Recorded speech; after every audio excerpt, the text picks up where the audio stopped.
Folks at home, we are in the middle of a tropical storm in South Alabama, so I figured it would be a perfect opportunity for me to do some educational videos and teach you things like how I use scents to get more bites when I'm out on the water.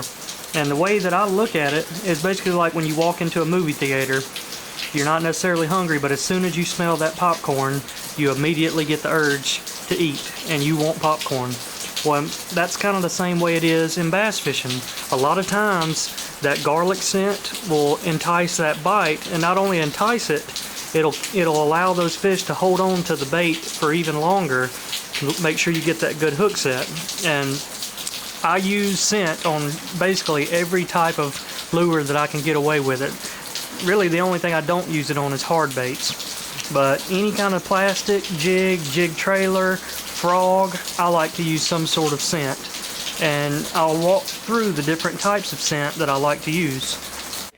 Alright, so there's two basic brands that I use for scent. It's JJ's Magic and Spike It, and both are garlic scent. I really like garlic scent above everything else. But there's some that work in better situations than others. For instance, I like the coloring on Spike It better, and I also like the fact that you can get it in markers and spray. That's important, and we'll talk about that more later. And JJ's is really effective when you need a strong scent. Say if you're fishing really deep and you need to attract fish from even further out, because in my opinion, JJ smells about 10 times stronger than Spike It.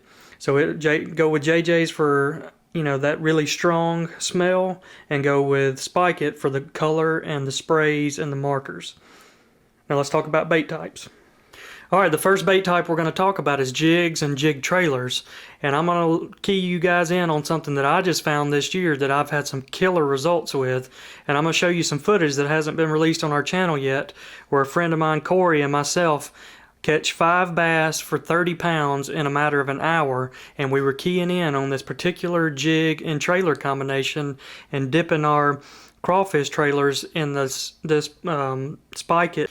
And it was dyeing the feet the same color as the jig head, and that's important to have kind of an overall similar color. And you can tell when you get dialed in and the fish are biting as good as they were in this video, that you know that you've keyed in on something. So I'm going to go over a couple different color combinations that I like to use and show you which dye I use with each bait.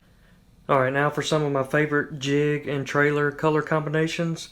Let's start off with some of the top ones. We have the Dirty Jig in Spot Killer color with a Kitech Swing Impact trailer, and then dip that tail, that boot tail, down in a chartreuse color. That combination is a killer combination. Spot Killer, that's why they give it the name. Alright, now for another one, we have the Dirty Jigs Winneconne Crawl, which has the orange head, so it's important. You want to match the head of that jig with those crawfish pincher colors. So we're gonna go orange head, and we're also gonna dye those crawfish feet in orange to have those two match up. And then, for instance, if we have like a Okeechobee 420, which is like a green and maybe blue flake color, I like to use like a watermelon crawfish color trailer.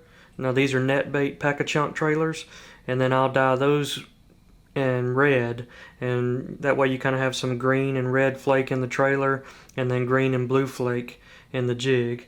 So these three combinations, these are just examples of how I like to pair my trailers up with the color of the jig itself.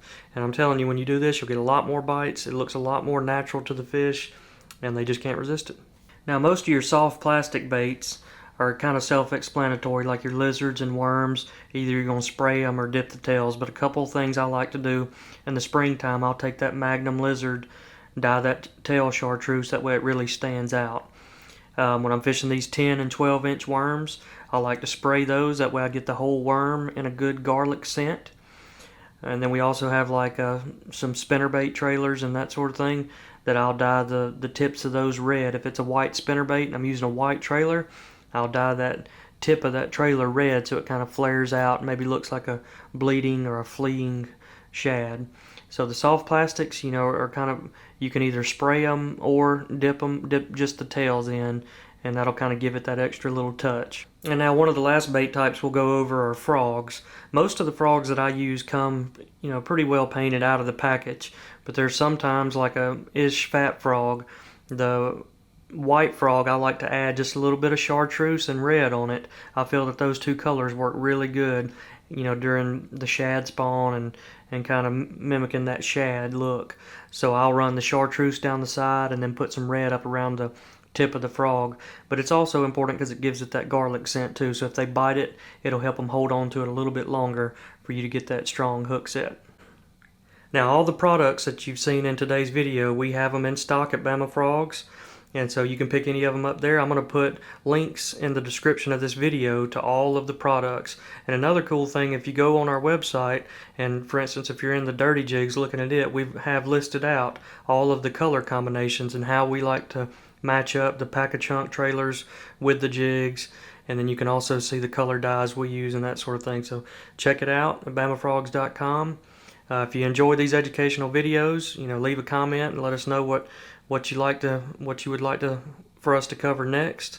And we're also going to continue on with our 5-part series. If you missed that, understanding how the weather affects bass, it was the last video that we put out. But this fall, I'm going to keep continuing to educate you all as best I can. So stay tuned for that, and I hope these tips help you all out, and good luck fishing.